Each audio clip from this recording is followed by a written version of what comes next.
So, this was bound to happen at some point, so let's kind of just get it all over with. So, if you cannot tell by the thumbnail as well as the title of this video, this is going to be me going over my top 10 waifus within the Tokyo Ghoul story. Now, one thing I do want to say before I continue on this video is, for the most part, quotes on most, this video is completely meant for comedy, as well as me just going off of the characters in Tokyo Ghoul that I personally find the most attractive.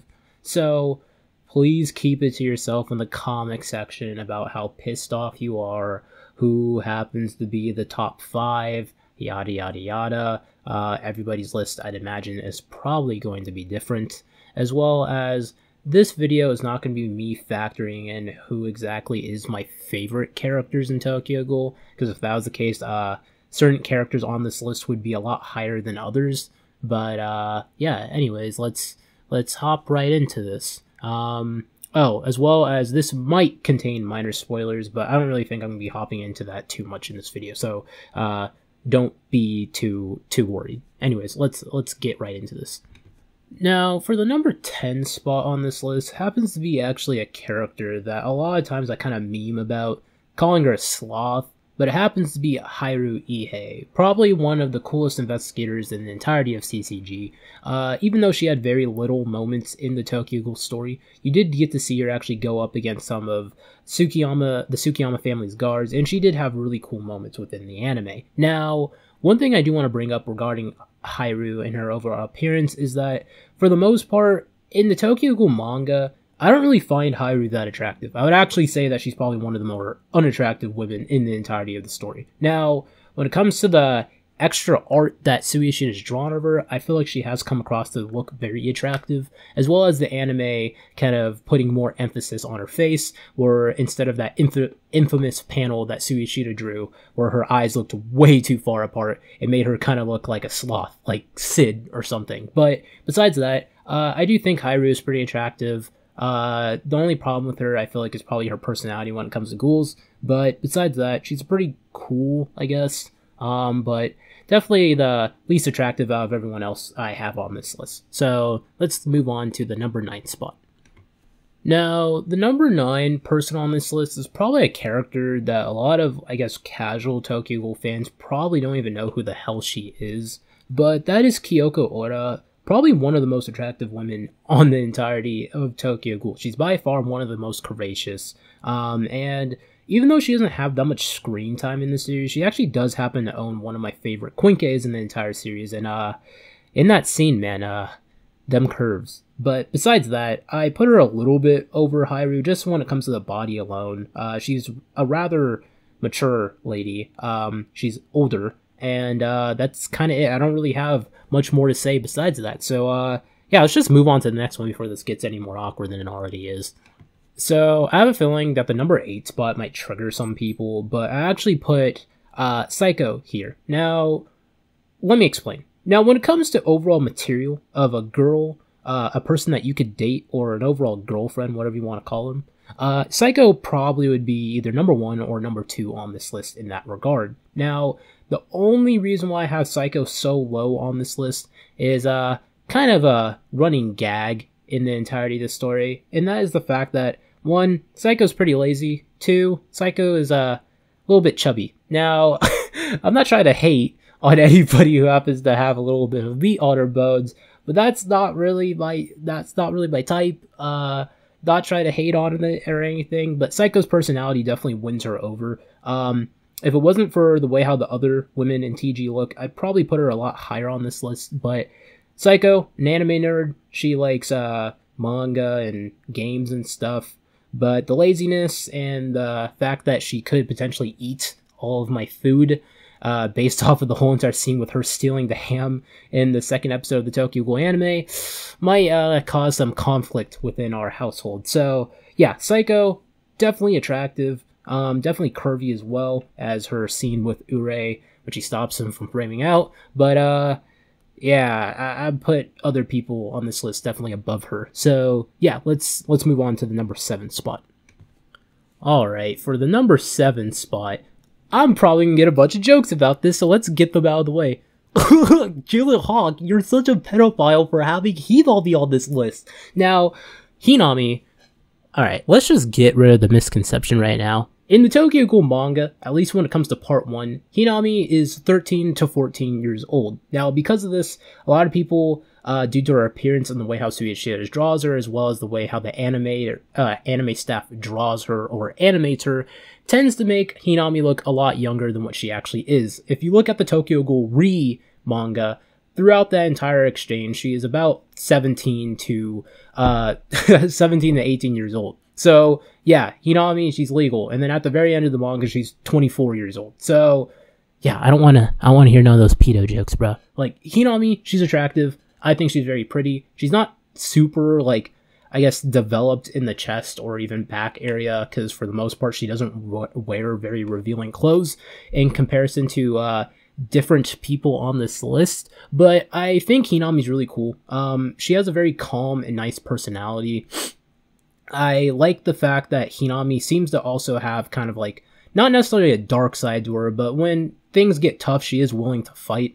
I also really do like how kind Hinami is, because no matter what happens to her, or even what happens in the world around her, she tends to not really hold this against anyone else in the entirety of the story. You see this with Kaneki, and you also see this in the way how she talks to Ayato, as well as even Touka after the events of her mother dying. So I think Hinami's really cool. She's by far one of the most kindest characters in Tokyo Ghoul, and I feel like the main reason why I even have her this high on the list is just due to her overall physical attraction when it comes to her face, as well as her overall personality could really win a person over. And I don't really think that many people would complain about that. So yeah, now let's talk about number 6. So the number 6 person on this list might shock people due to me making a video about this character, as well as me talking about my overall fondness of this character, and that is Akira Mago. Now, the only thing that is preventing Akira from moving up higher on this list is just due to the fact that her body is lacking in certain departments. That's honestly it. In my personal opinion, I would actually argue and say that Akira, when it comes to just overall physical attraction, when it comes to her face, is by far probably the most, well-looking woman out of everyone else on this list. I think she's by far the most beautiful, even though it isn't really implemented that much and hammer home in comparison to like characters like, I don't know, Touka or even Eto. I think Akira is very attractive. I even think she's pretty underrated when it comes to the TG waifus, I guess. She has really nice legs, I guess. They're long. And she has a nice round bottom. So yeah, that's kind of it. Besides that, I think Akira is really cool. I like the whole... Okay, you know what? Let me just go into a whole entire small tangent about this. So, alright. So some info about myself to get into the kinky stuff. Alright, don't flag this video, please, YouTube, alright? I'm not gonna get vulgar, but I kind of have a thing for women being very assertive, and Akira can definitely fill that role for me. So now I'm thinking about it, she probably should be a little bit higher on this list for me. But besides that, let's move on to the number 5 spot. Alright, so the top 5, I feel like for the most part, should be relatively predictable for the most people, especially if you've read the entirety of the Tokyo Ghoul manga. I don't really think many people would complain about the overall list I have here. Now, the number 5 spot, unfortunately, we didn't see her that much in the story, but the glimpses that we did get to see of her, oh hot damn. Alright, Itori. Now, if you don't remember who Itori is, I can't really blame you, because she doesn't really show up that many times in the entirety of the Tokyo Ghoul manga. She shows up most of the times in part 1, and she shows up a handful of times in part 2, mainly in the final arc. Now, Itori has really good chesticles, alright? I'm just gonna put it like that. They're pretty well developed, and she puts Kaneki's face in them. And Kaneki, you're a lucky bastard. That's kind of all I can say when it comes to that. That's Itori. She has a nice rack. So let's move on to the next person on this list. So number 4 is Rize. Now, this might shock some people. Some people might think, oh, Rize should be top 3. Like what? Now, personally, Rize's face is not really that special. Like, it's not bad, she's not ugly by any means, she is relatively pretty, but in comparison to other people on this list, even some lower than her, like Hinami and Akira, I would definitely argue and say that their faces are better looking than Rize's. And this is coming from a guy who actually has a thing for girls with glasses. Rize's main attraction kind of comes from the way how she's drawn in the redrawn chapter of Tokyo Ghoul, as well as the way how she's drawn later on in the Tokyo Ghoul manga, before Dragon. Let's not... That version of Rize is by far like -0 tier. Like, hell no, that's disgusting. But Rize, she's pretty hot. She's pretty attractive. She has a nice body. She's probably kinky if she's even into that. The only problem with her though is if you actually do take her in that way, there's a good chance she might eat you like immediately after or during. So try not to do it too hard. All right. You know, if she's in the biting, that could end really, really bad. So yeah, there's your warning. Now, I think we should continue on. I've said enough. Now, all right, top 3. Number 3 on this list shouldn't shock anyone, and that's Hsiao or Xiao, whatever you want to pronounce her name. I'm not really sure what the official translation, like the official pronunciation for her name is. So if anyone knows, just comment down below and tell me. That would help a lot. Now, Hsiao, for the most part, I would actually probably say is by far the most sexualized character in the entirety of the Tokyo Ghoul manga between her and Rize, definitely. And some people might say like, oh, what about Touka? Because you had the whole entire chapter 125. That doesn't really count because besides that moment, Touka isn't really sexualized for the most part. But Hsiao, on the other hand, Ishida makes it very prominent to show off her curves. The fact that she actually does have a chest as well as a nice round bottom. Now, Hsiao, like, in multiple fight scenes, you have where she's really good when it comes to hand-to-hand combat. You even have where she friggin' is just sexual, like, she's just sexualized a lot. And I don't really know what else to say without getting, like, super vulgar. And I don't want to do that here because I'm not trying to get flagged by YouTube. But, yeah, I think anybody who's read the manga can understand that seeing Hsiao, especially, like, IRL, would be something definitely worth drooling over. So, yeah, let's move on to the next person on this list, which is probably going to piss off a lot of people now I actually think about it. So, the number 2 person on this list is probably going to make people really mad, and I have a feeling that a lot of people are probably going to give me some crap about this in Discord later, so... yeah, I should probably explain why this character's here and not over the number 1 spot. So, number 2 on this list, let me stop sugarcoating it, is Eto, and let me explain why. So, for one, I personally have always just thought that when it comes to overall attraction, Touka's just better, alright? Alright, like, I'm not even gonna sugarcoat who the, like, number 1 spot is, and I'll get into that. Now, when it comes to overall attraction, I always thought that Eto was kind of inferior to Touka. And it's not because of the reasons why you think. When it comes to the Tokyo Ghoul anime obviously over-accentuates the way how Eto looks in comparison to the way how she looks in the manga. For example, if you actually look at the way how she looks in the anime of the re-season, she actually is a lot more athletically built in comparison to the way how she looked like in the manga. You actually are able to see that she has a V-line, and her breasts even look a bit larger than the way how they usually do in the manga, where they look significantly smaller in comparison to her anime counterpart.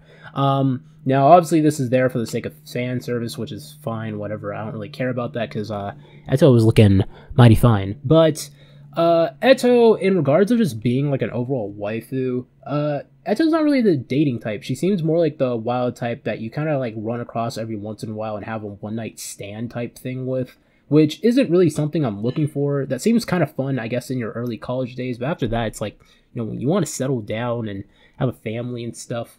And Eto's just not that type of girl to really do that. At least I never really thought of her as that. We don't really know, because Eto fortunately hasn't had any light novels written about her, or even like side chapters in a manga to really express her overall thoughts on that type of thing.